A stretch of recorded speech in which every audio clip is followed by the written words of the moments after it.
Hello, hello. In this lesson, we are going to review sig figs and measurement.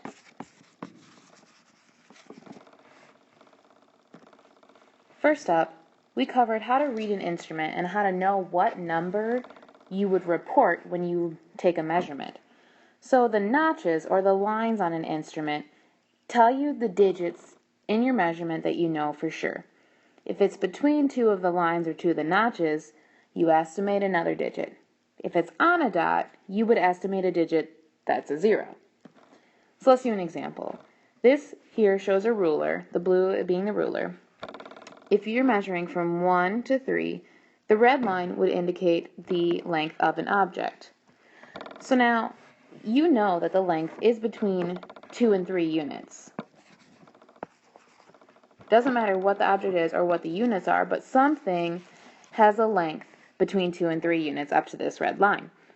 The only number you know for sure, though, is 2, because that's the last line that you went by when you're doing the measurement. So for sure, we can report 2. Well, there's no other additional lines between 2 and 3, so we just have to estimate since there are no lines. Our estimation then would be something probably less than 0.5. That looks about halfway through. So let's just say it's 2.4 units.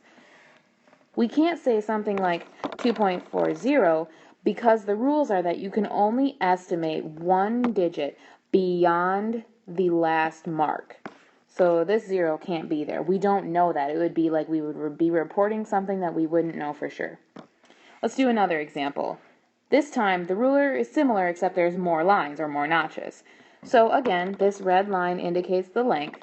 So now you've got some object that has this length. You still know that it's between 2 and 3 units, whatever they may be, based on your ruler in front of you.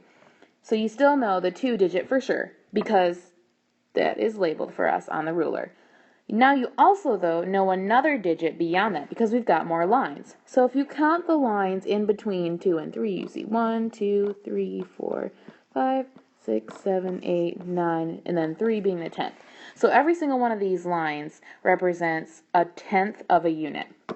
So now, that being said, if we know that we know another digit, let's see, we would know 2.1, 2.2, 2.3, 2.4, 2.5, and 2.6. Well, our line now is between 2.5 and 2.6. So because we have digits and marks, more marks than we did on the last example, we now have another digit we know for sure. So as soon as it goes past this 0.5 line, that makes it a digit that we know for sure. So far we've got 2.5 something. Well, if you look, this red line is between 0.5, which is this line here, and 0.6. So there's no lines between that, so there's no other digits we know for sure. And the rule is now that we get to estimate one more. So let's say it's about halfway between. So our answer then would be 2.55 units. That is the measurement we would report. We can't report anything like 2.55555 because you can't do anything past one estimated digit beyond what the digits you know for sure. We've also talked about how to measure liquids. Well, we've got a couple new instruments here. This guy is Mr. Beaker. He is for measuring liquids, as is this graduated cylinder. These instruments should be familiar to you as we have used them in the lab or will be using them in the lab. They hold liquids. Now, they both have lines along the sides, but the notches are different. So that means that the types of numbers that we can report or the types of measurements we can report will have different numbers of digits in them based on the marks or the lines that are on the instruments. When you read a liquid, you have to make sure that you read from the bottom of this little dip, which we call the meniscus. So the bottom of the meniscus will give you the most accurate measurement. If you look at this example here on the left, your meniscus is right on the second line between 30 and 40. So again, this happens to be a 10th of a unit. So this would be 30.1, 30.2 is the line that we're on, 30.3, 30.4, 30.5, etc. It's hard to see kind of behind the shadow of the meniscus as in this picture. But your example, or the measurement that you would report, would be right on that line. So we would know the 30, because we know 30 for sure, and it's right on the line that the tool has it there. So we know the 2.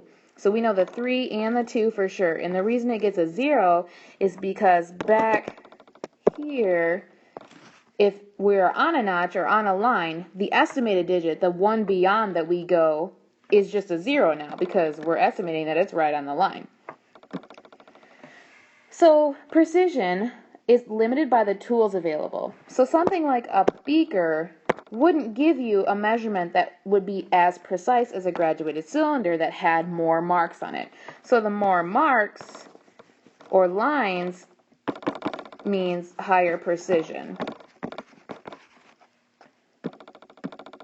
So when we're trying to figure out a measurement, we always want to use an instrument that is the most precise. So let's do some examples now comparing the precision of certain instruments. The rules are the same now. Still write the digits we know for sure, even if it's a 0, and only one digit beyond that should be estimated.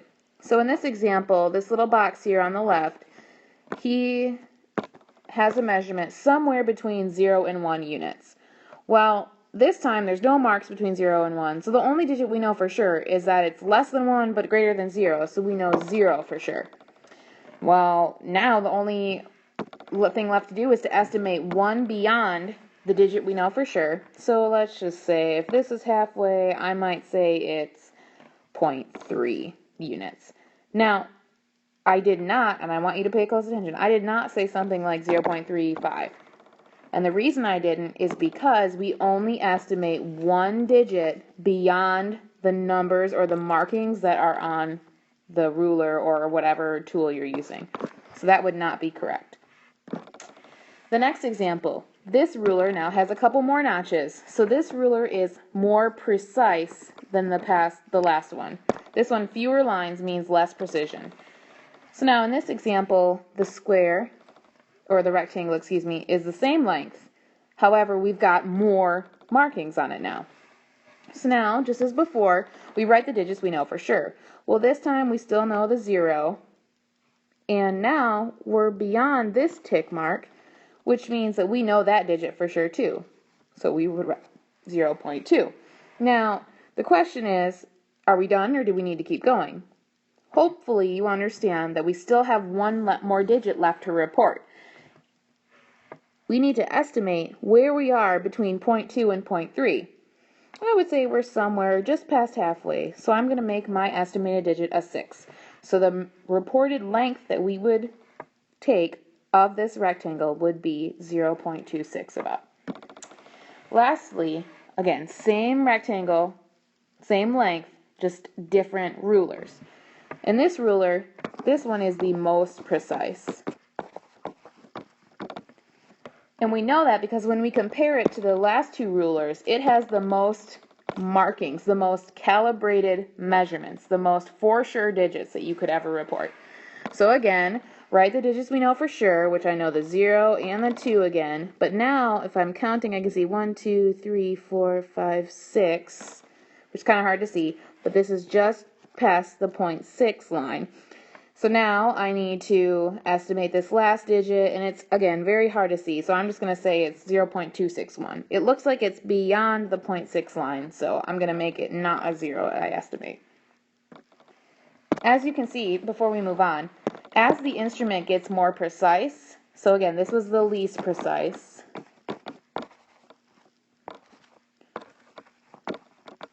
so as an instrument gets more precise, the number of digits that you would report in an answer increases. So this one just had 1 past the decimal, this one has 2, and lastly we have 3. Moving on, if you're using a tool like a balance or a scale, the same rules apply. If this would have been where the arrow started, and you put on this object, and the arrow moved to just beyond the 1, We would still report a measurement using the digits we know for sure, which would be 1. And now we're somewhere between 1 and 2, so I'm just going to say it's about 1.2 units, whatever they may be. So again, you write the digits you know for sure, and you estimate one digit beyond that. Using the same object that weighs the same, just on a different scale with more notches. This time we know the 1 again for sure, but we also know that we are past the 0.2 line based on where this arrow is at. We can also see that we're not right on the 0.2 line, so we have to estimate a digit somewhere between 0.2 and 0.3. So I'm just going to say it's about 3/10 of the way between 0.2 and 0.3. So my reported measurement would be 1.23 units, whatever they may be. So again, the more lines on your instrument, no matter what type of instrument it is, the more little tick marks or calibrated marks increases the precision. So this balance would be the most precise. Alright, so now let's say you have a number, and your goal is to try to figure out how many significant figures or significant digits are in that number. The rules that apply when you're counting the digits are listed on this slide. Non-zero digits or non-zero numbers are always significant. You always count them. So anything that is a number between 1 and 9, including 1 and 9, always count towards being significant. Sandwich zeros are also always significant. They are numbers or zeros that are between any non-zero digits. So something like 1001. The ones would count based on this rule, but so would these zeros based on the sandwich zero rule. So sandwich zeros are zeros between two non-zeros.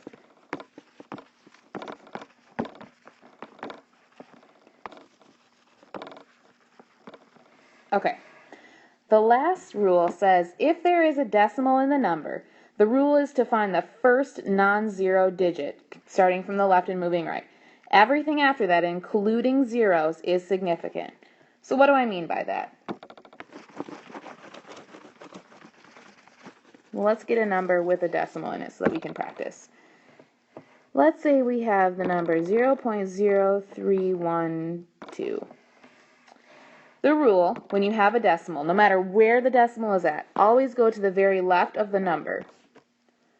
Start moving right until you find the first non-zero. My first non-zero in this number is 3. Well, 3 I know always counts as a non-zero digit, so it is always going to be significant.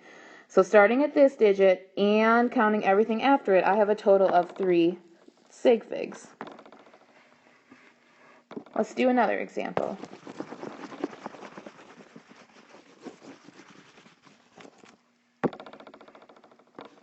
(0.03010). The rule, again, start from the left and or move right until you find the first non-zero. Well, here our first non-zero is a 3 again. This time we count this and everything after it. So even though these zeros this zero is not a sandwich zero, it still counts as being significant because it comes after a non-zero that comes after a decimal. So this number would have a total of 4 sig figs. Well, let's look at these examples. If your rule is to start from the left of every single number, find the first non-zero, count that and everything after it. This one, my first non-zero is the 4. This one, my first non-zero is the 1. Top right, our first non-zero is the 7, and bottom right, the 2. So if I practice this skill, and I say, okay, I'm moving right till I find a non-zero. My non-zero here in this example is 4. I count this and everything after it for a total of 4 sig figs. In the second example at the bottom left, my first non-zero is 1. I count that and everything after it for a total of 3 sig figs. Top right, I count from the 7 and everything after it for a total of 2 sig figs. Now, in the bottom right, my non-zero digit doesn't come until all the way at the end of the number. So none of these zeros count because they don't come after a non-zero digit. So this answer just has 1 sig fig. excuse me, this number just has 1 sig fig. Sandwich zeros. If you look at the first number, the zeros that are between non-zero digits count as sandwich zeros. And remember, sandwich zeros always count as sig figs. The zero out front does not count, even though there's a decimal, because it does not come after a non-zero digit. There's no other number in front of it. So in this first example, we would have 1, 2, 3, 4, 5, 6 significant figures. In the second example here to the right, this zero counts because it is between two non-zero digits. Well, every other non-zero digit always counts also, so there are 4 sig figs in this example. Scientific notation. The trick to understanding or being able to count sig figs is to pretend like this doesn't exist. Just look at the number here to the left. In 1.05, you've got 1 sandwich zero and 2 non-zeros. So altogether, we would have 3 sig figs. And the reason it works to just cross this off, I'll show you, is that if we were to write out 1.05 times 10 to the negative second, 1.05 times 10 to the negative second, we would move the decimal twice. So this would become 0.0105. Well, using our decimal rule, if we start from the left, find the first non-zero, count that and everything after it, 2, 3, we'd still have 3 sig figs. So crossing this off, pretending it's not there, and just looking at this number is a shortcut.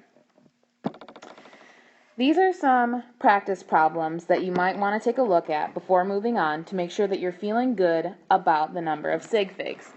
I suggest that you pause this before continuing because I'm about to write some answers on the screen in front of you. So this one has 1 sig fig, 2 sig figs, 3, 4, 1, 4, 6, 1, 4, 5, 3, 3, 4, 4, 5, 3, 3, 8, 2, 3. All right. Another thing that we had to do when dealing with sig figs was to round numbers to a certain number of sig figs. So in this first example, I ask you to round the first few digits of pi, 3.1415, to 3 sig figs. The rules, or some techniques as to how to do this, is to start from the left, find your first significant figure. So the first number that would count as being significant. Well, for us, that's the 3 in this example. So what you need to do is look at how many sig figs it wants you to round to. From the first one, including that one, count to your third sig fig. Look down at your third sig fig. For us, it's a 4. You need to determine, based on the digits next to it, if the number were to end there, or to be rounded to that. Based on the 1, would we need to round the 4 up, or keep it a 4?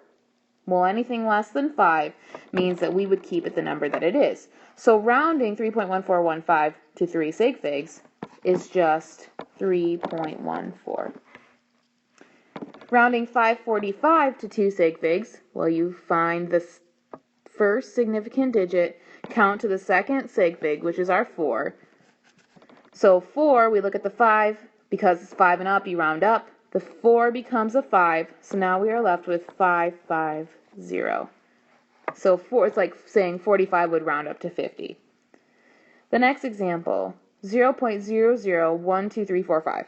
I was really creative with this example. Again, start from the left, go until you find the first significant digit. Well, here's our 1. We want to round to 4 sig figs.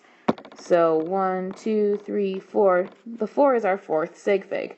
Well, looking at the 5, we know we need to round the 4 up. So our answer becomes 0.001235. The last example, 9876 to 1 sig fig. Well, here's our 1 sig fig, the first sig fig. So everything after this needs to no longer be a digit that we would count as being significant. However, don't change the number. Don't make 9876 to just be 10. That's not right. Don't make it to be 9. That's not right either. what you need to do is make sure that it still represents a number that's close to 9,876, but that only has one sig fig. So now looking at the 9 and its next door neighbor, the 8, we know that we'd have to round the 9 up. Well, yes, the 9 becomes a 10, but now you still need to add placeholder zeros that make a number that is close to 9,876, but still only has one sig fig. Well, a number that's kind of close to 9,000 that has one sig fig is 10,000. Next up, we need to review how to do calculations involving significant figures. The rules for multiplication and division are that when you are multiplying or dividing a number, your answer or the product or quotient needs to have the number of the fewest that you started with. So if you have two numbers, let's say you have 2.0 times 105,000, this has 2 sig figs, this has 3 sig figs. Your answer can only have or must have the number of the fewest that you started with. So let's do a couple examples. 10 times 12. Well, if you plug that into your calculator, you would get a number like 120.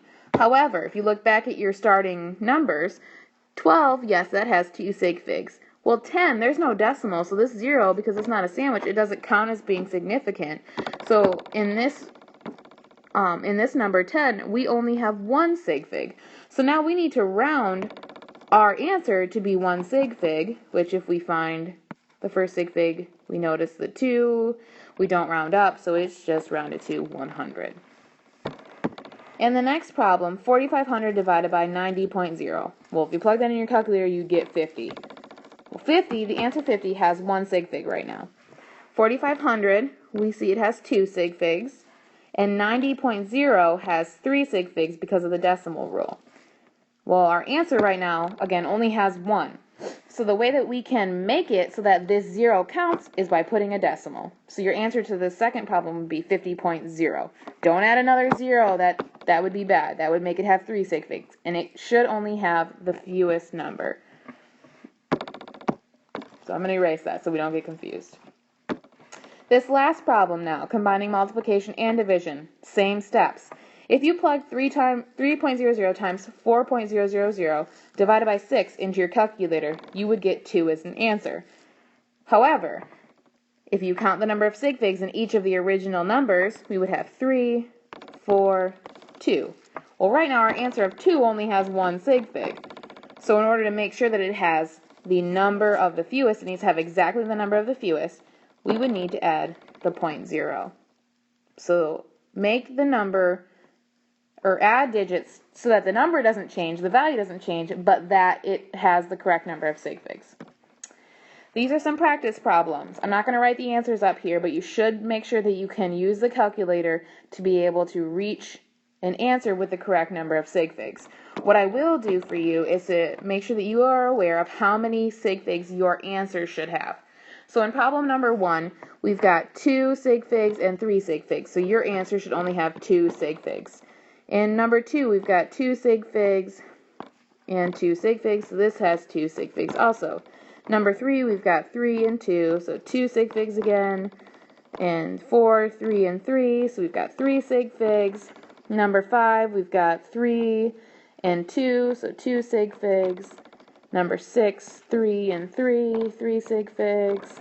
Number 7, 4 and 3, so 3 sig figs. Number 8, 3 and 2, 2 sig figs. And lastly, number 9, we've got 3, because we pretend like this isn't here. Just when you're counting, when you do the math, you still got to put it in. And on the right, we've got 2. So our answer should have 2 sig figs. So just to review, how do I count sig figs? How do I know how many significant figures a number has?